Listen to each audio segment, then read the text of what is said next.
Di video ini saya akan menjawab semua keresahan, semua kegelisahan, dan semua pertanyaan dari teman-teman terkait pemberkasan pengusulan NIP CASN, yaitu CPNS ataupun P3K. Jadi tonton terus video ini dan jangan lupa subscribe channel Bang Kowi.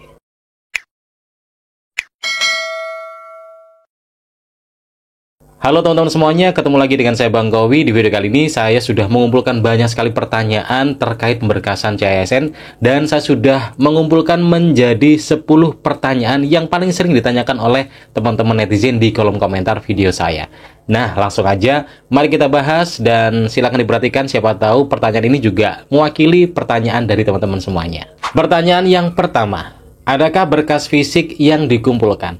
Nah, terkait untuk proses pemberkasan nanti semuanya sudah mulai sistem elektronik, sudah paperless ya. Jadi semuanya nanti serba online.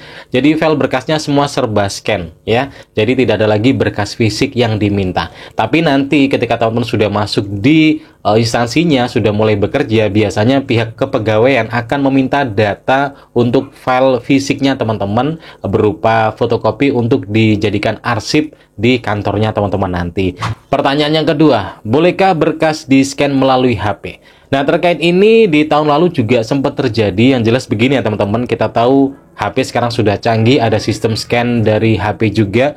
Yang jelas kemarin banyak yang diingatkan untuk tidak menggunakan HP. Jadi biar hasilnya itu presisi, bisa terbaca dengan baik, semuanya disarankan untuk menggunakan alat scanner yang asli ya.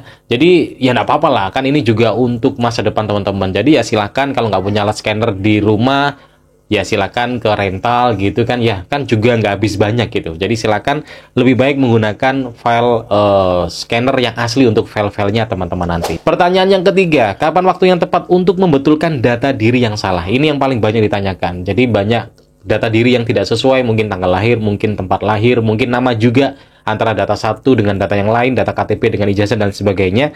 Mungkin saya hanya bisa mengatakan ketika nanti teman-teman mengisi di daerahnya, silakan tulis saja data yang benar ya.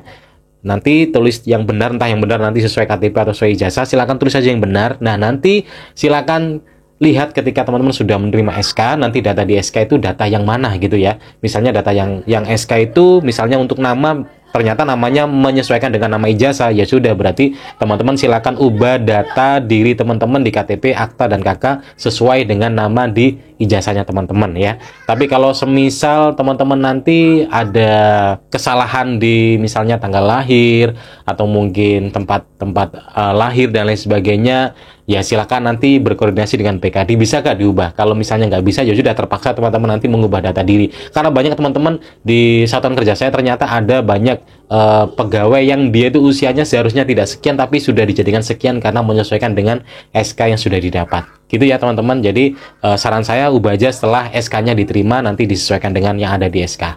Pertanyaan berikutnya yang keempat, sudah menikah tapi data masih lajang, bagaimana saat isi DRH? Saran saya ya tulis saja sudah menikah, kan ada nomor akta atau buku akta nikahnya. Nah itu silakan, itu sudah bisa dijadikan dasar teman-teman sudah menikah. Karena lumayan ya teman-teman, nanti bisa dapat tunjangan pasangan langsung gitu. Oke. Nah kalau teman-teman misalnya mau mengubah datanya juga boleh, kan cepet ya kita mengubah status di KTP dan juga KK itu cepet prosesnya untuk mengubah dari lajang menjadi menikah. Jadi silakan diubah dulu boleh, nggak diubah juga nggak masalah. Yang penting ada buku untuk surat nikahnya. Di situ ada nomor akta yang akan nanti kita lampirkan di DRH. Berikutnya pertanyaan yang kelima, apakah wajib melampirkan pengalaman pekerjaan? Nah, terkait pengalaman pekerjaan ini kita lihat dulu. Kalau teman-teman misalnya CPNS, maka pengalaman pekerjaan ini sifatnya opsional, tidak wajib. Silakan diisi, boleh tidak. Tapi saran saya kalau teman-teman misalnya yang CPNS ya, teman-teman dulunya sempat bekerja di instansi pemerintah dan ada SK-nya, mending itu dimasukkan dan dilampirkan karena itu bisa dipertimbangkan untuk perhitungan masa kerja. Jadi lumayan nanti gaji teman-teman bisa lebih tinggi daripada gaji teman-teman yang tidak punya masa kerja. Nah, kalau yang teman-teman P3K maka sudah pasti pengalaman kerja itu sangat diwajibkan untuk dilampirkan. Jadi itu ya teman-teman, kalau CPNS opsional, kalau P3K wajib. Selanjutnya yang keenam, apakah boleh cek kesehatan mengawali lebih dulu? Nah, teman-teman terkait cek kesehatan ini saya selalu menegaskan lebih baik tunggu dulu informasi dari BKD wilayah atau BKN pusat ya. Jadi jangan mengawali karena yang pertama biasanya ada penyamaan redaksi. Jadi redaksi biasanya surat ini diperuntukkan untuk sebagai persyaratan bla bla bla, ini biasanya redaksinya ditentukan oleh pihak BKD biasanya. Kalau teman-teman udah membuat duluan dan redaksinya nanti nggak sesuai, ya takutnya nanti disuruh cek ulang atau mengubah suratnya. Pun juga terkait berkas kesehatan ini biasanya ada masa durasi. Misalnya kayak surat kesehatan narkoba, kemudian surat kesehatan cek lain sebagainya, MCU dan lain sebagainya, itu kan ada batas durasinya. Kalau nggak salah sekitar seminggu. Jadi kalau teman misalnya surat kesehatannya sudah lewat dari 1 minggu, ya dianggap sudah tidak berlaku lagi dan teman-teman harus cek kesehatan ulang gitu. Jadi saran saya mending nunggu aja informasi dari BKN atau BKD wilayahnya ya. Selanjutnya pertanyaan ke-7, benarkah pengurusan SKCK harus di daerah asal domisili? Kalau ini kita menyesuaikan dengan instruksi dari BKN ataupun BKD wilayah yang dituju atau instansi yang dituju ya. Kalau misal instansi yang dituju mintanya adalah SKCK dari daerah domisili asli, ya silakan teman-teman bisa melakukan untuk surat SKCK-nya di daerah asal teman-teman. Misalnya teman-teman adalah perantauan gitu ya. Tapi misalnya dibebaskan, ya silakan di SKCK di Polres setempat gitu. Jadi silakan sesuaikan aja ya. Cuman dari pengalaman biasanya memang lebih banyak sih disuruh sesuai dengan domisili gitu ya teman-teman. Jadi silakan nggak usah repot-repot. Sekarang kan ada pengurusan SKCK secara online. Jadi misalnya teman-teman yang merantau kemudian agak males balik ke daerahnya karena jauh, mungkin ya bisa mengurusi secara online. Jadi nanti tinggal kalau udah beres bisa langsung pulang, tinggal ngambil aja gitu ya. Kita lanjut di pertanyaan berikutnya. Nomor 8, apakah NPWP wajib punya? Ini jelas wajib punya. Nah, kapan punyanya ya terserah teman-teman. Biasanya banyak teman-teman yang ngurus di daerah itu mereka belum punya, dan ketika nanti sudah menjadi pegawai mereka harus disuruh bikin karena untuk pengurusan penggajiannya. Nanti kalau belum bikin ya penggajiannya agak susah gitu. Nah, jadi kalau saran saya silakan bisa bikin sesegera mungkin, karena kan bikin NPWP ini sangat mudah ya, bisa online, kita ke lokasi tinggal ngambil aja udah beres gitu. Nah, ini terkait dengan BWP, jadi silakan bisa urus segera agar nanti biar enak dan gak ribet untuk pengurusan penggajiannya. Selanjutnya nomor 9, apakah peserta SKB tunggal jika nilai kecil bisa gagal? Nah, terkait ini ya, ada teman-teman yang banyak, Bang saya ini peserta lolos SKD satu-satunya, kemudian gak ada pesaing di SKB, tapi nilai saya kecil Bang, apakah bisa menggugurkan?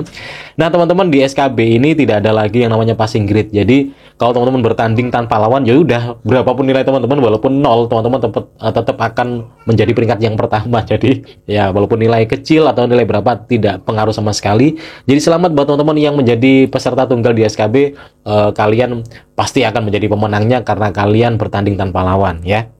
Kita lanjut nomor yang terakhir, ini pertanyaan nomor ke-10 ya. Apakah bisa digagalkan ketika berkas daerah sudah dikumpulkan? Ini juga banyak yang tanya apakah bisa digagalkan. Jawabannya ya bisa.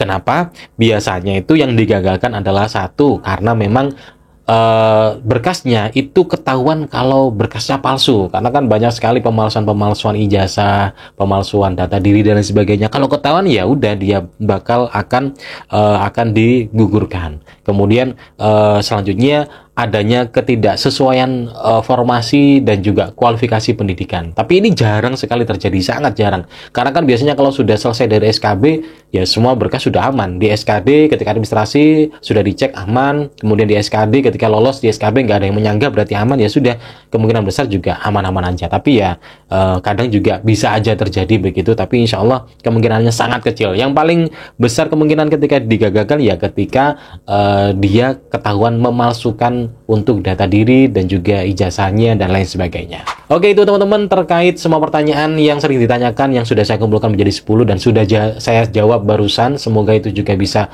mencerahkan kepada teman-teman semuanya yang juga memiliki pertanyaan yang serupa gitu ya. Dan semoga proses nanti untuk pemberkasan teman-teman di tahun 2025 bisa berjalan lancar. Untuk saat ini nikmati dulu aja deh untuk momen liburannya, momen akhir tahunnya dinikmati dulu. Jangan memikirkan terkait pemberkasan. Masih lama kok, santai aja ya. Dan semoga teman-teman di tahun 2025, di tahun baru, bisa mendapatkan keberkahan dari statusnya yang baru sebagai pegawai ASN. Jadi saya ucapkan selamat buat teman-teman yang sudah mengetahui hasilnya, yang sudah jelas berada di peringkat 1, yang sudah jelas bakal menjadi peserta yang akan ikut dalam pengurusan pemberkasan pengurusan NIP di tahun 2025. Terima kasih sudah nonton video ini. Jika ada yang ingin dibahas, silakan tulis saja di kolom komentar. Ada pertanyaan, silakan aja ditanyakan di kolom komentar. Terima kasih dan sampai jumpa.